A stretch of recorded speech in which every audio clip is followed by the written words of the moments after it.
watching today's video if you're really confused over what size floral foam you need to fit into different shaped containers.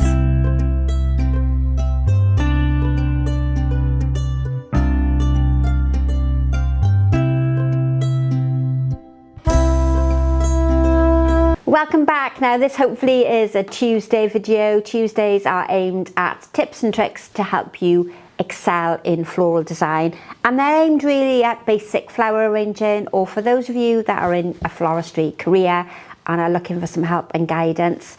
I'll start with 4 different containers, and all these containers have been prepped ready for filming videos for Sunday, so at some time over the next couple of weeks you will see the finished designs. But I wanted to give a more in-depth video on how to choose the size of the floral foam. I have 4 different containers. Now the first one I'm going to start with is this really pretty velvet container that I bought in the UK from a shop called Tiger. And for obvious reasons, the felt is going to absorb water. So I really needed to think of a way to get my floral foam inside without risking the fabric getting wet. I looked around for various shapes and sizes of containers, and this was the one that I felt, if I can get it out, fitted the best. So that's the container without anything in it. I did think about lining it with some cellophane, but it was quite hard to disguise it around the edge.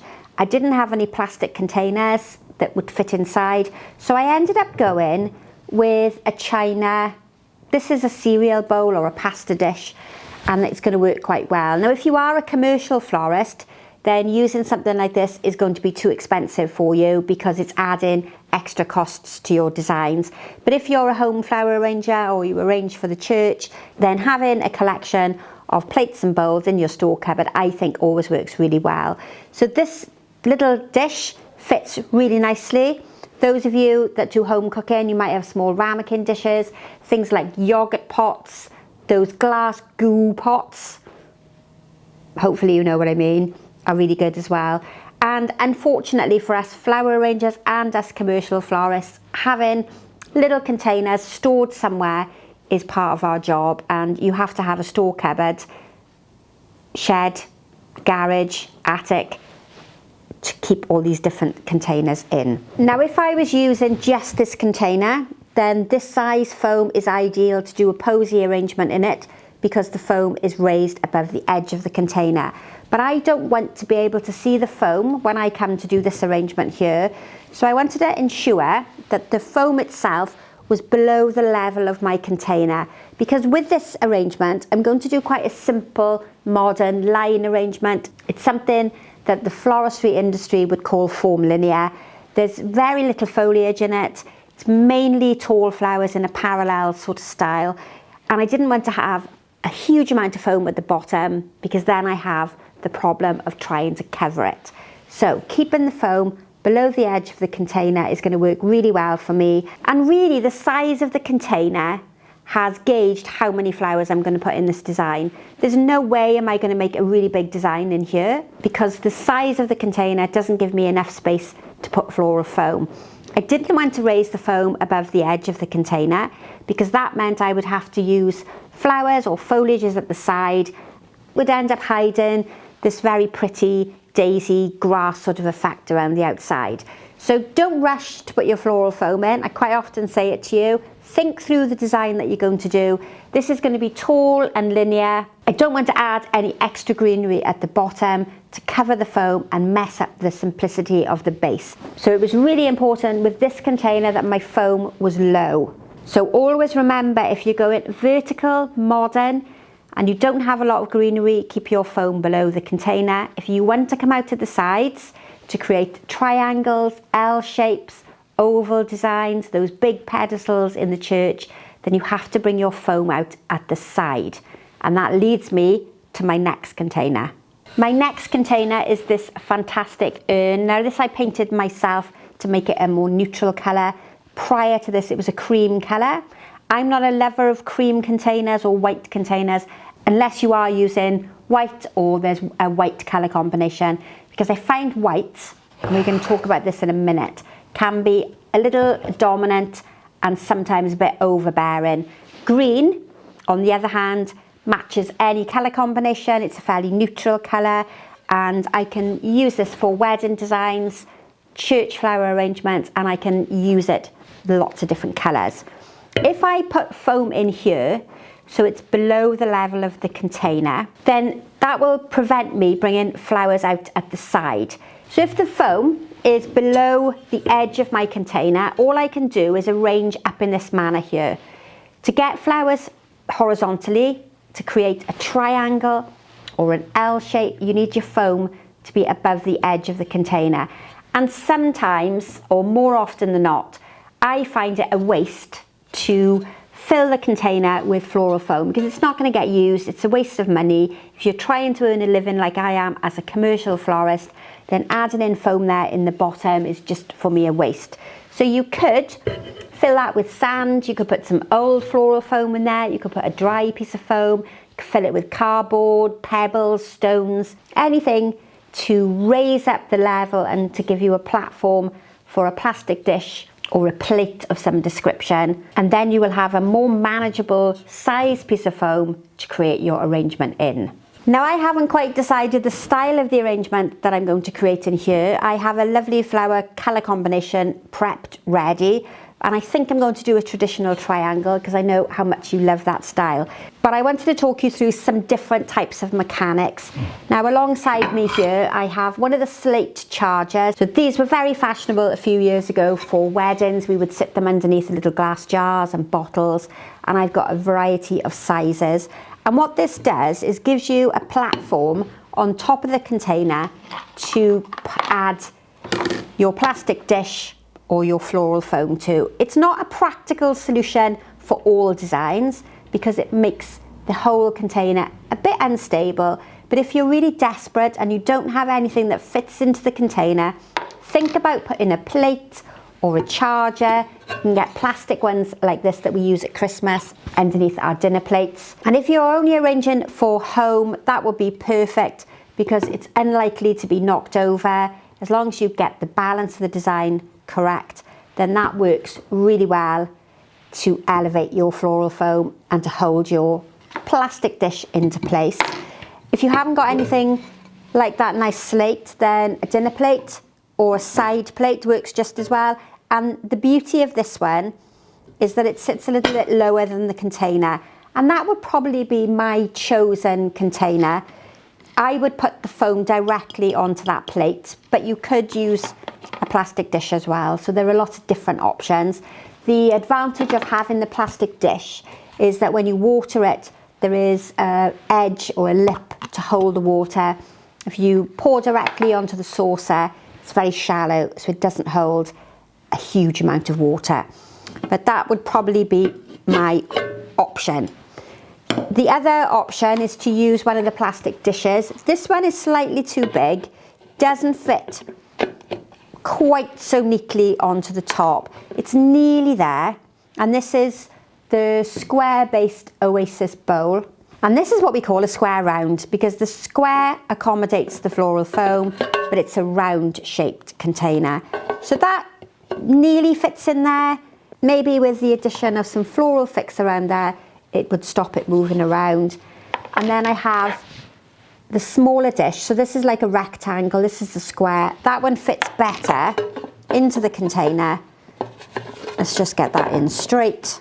It's still got that wibble wobble, so it's not a perfect fit. That might be the only option you have to use, particularly if you're arranging church flowers, because you might be limited to the containers that you have. That one fits quite nicely in the bottom, but the difference with this one is that you can only fit your floral foam in sideways. And by sideways, I mean in that position there. The minute you add weight in the top can make the design a little bit unstable. So even though the plastic dish holds the floral foam sideways, they're designed to only accommodate half a block or a third of a block. Any taller than that, and I think the design becomes too unstable. So for that reason, I wouldn't use this plastic dish in that container there because it won't accommodate a big enough piece of floral foam. Of course, if you're not using floral foam, then you can place some wire netting quite nicely in there. Just need to make sure it's watertight and there's no leaks. So the rectangular base container holds floral foam on its side, whereas the square based container holds floral foam when it's been cut in half. Now this is 2/3 of a block here, it's not a full block. So what I'm going to do is cut the block in half, and then once it's been cut in half, that half a block cut is perfectly going to sit into the bottom of that container because that's what it's designed to do.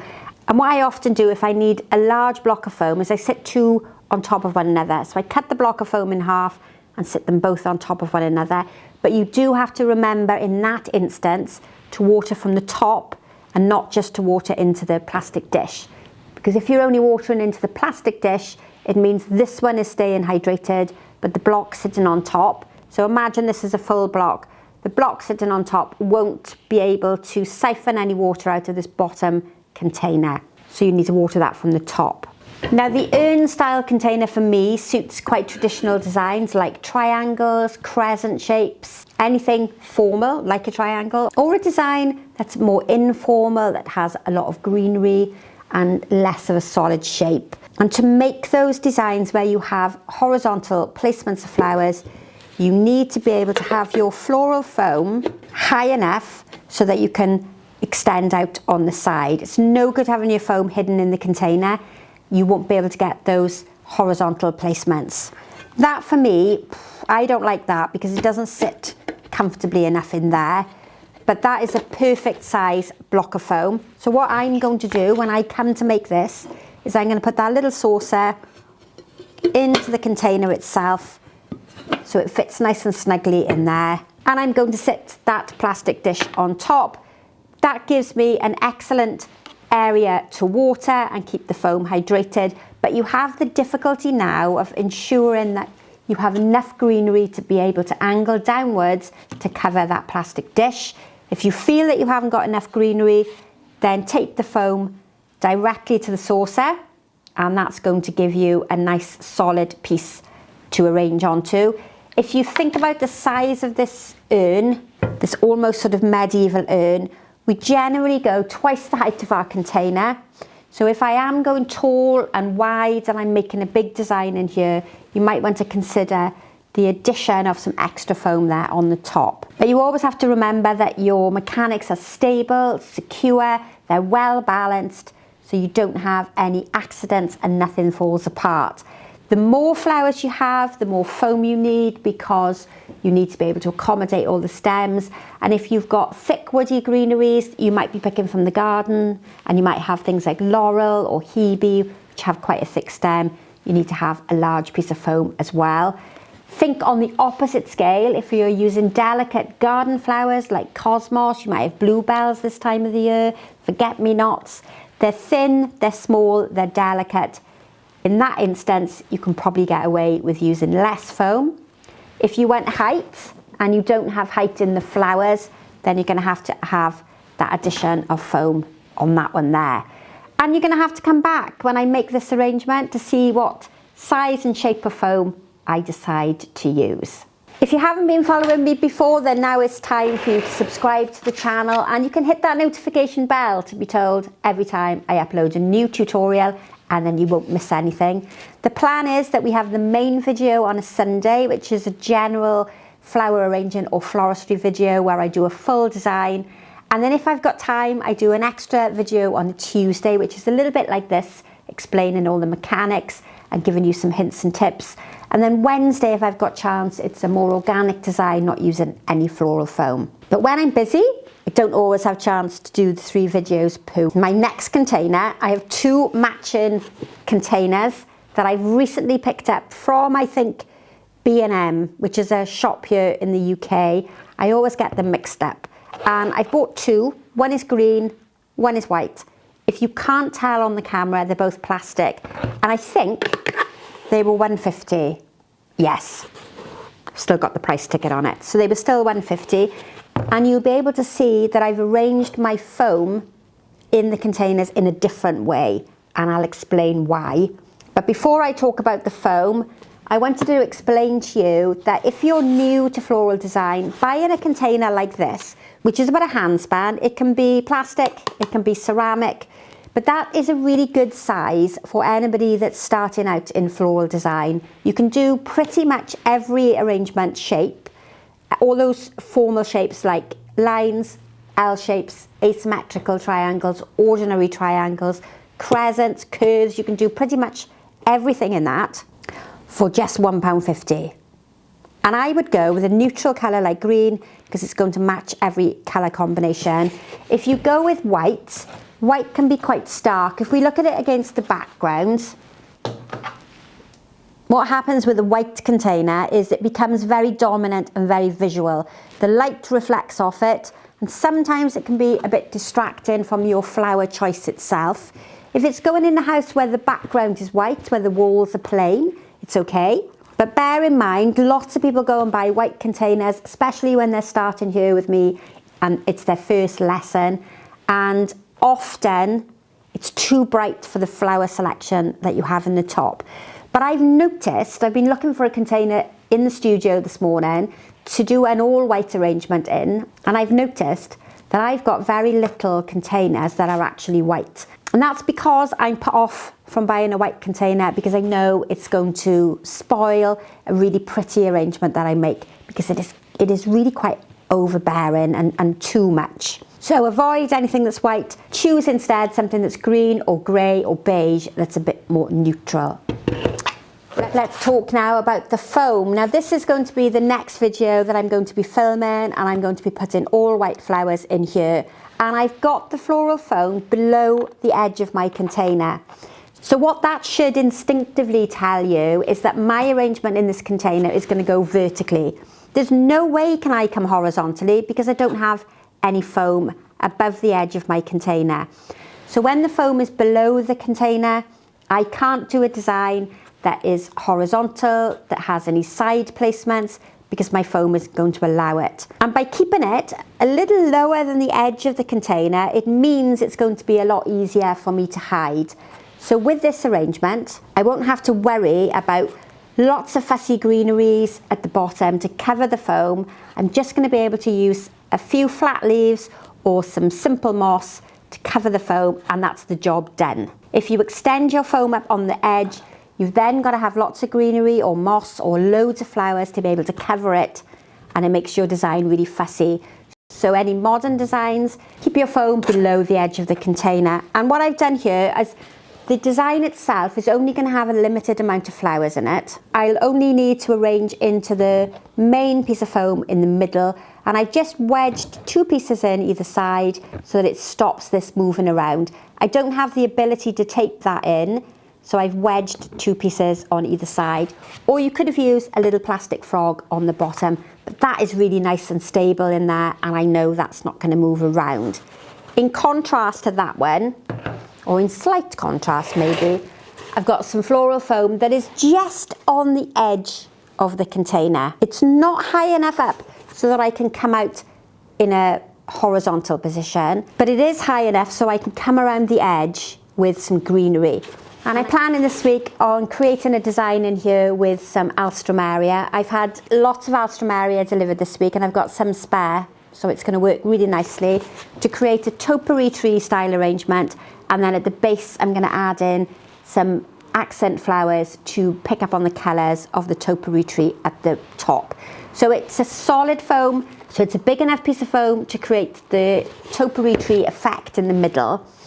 And there's also enough foam at the bottom to create almost like a posy style at the base. And in here is a whole block of foam. So I've done that method where I've cut the foam. So originally it was a whole block, just like that. I've cut a small section to go into the base. And then I've used the rest of the foam. I've chamfered around the outside to make it more circular. And then that sits really nicely in the container. It's nice and solid and secure. It's not going to move around. But again, I need to remember to water the top foam and the bottom foam, because the top block of foam isn't going to be able to suck up water from the foam there at the bottom. And I think that's all I need to tell you for today. So 4 different methods for 4 different types of containers. Put your questions in the comment box and I'll see you for the full video on a Sunday. Thanks for watching. Bye for now.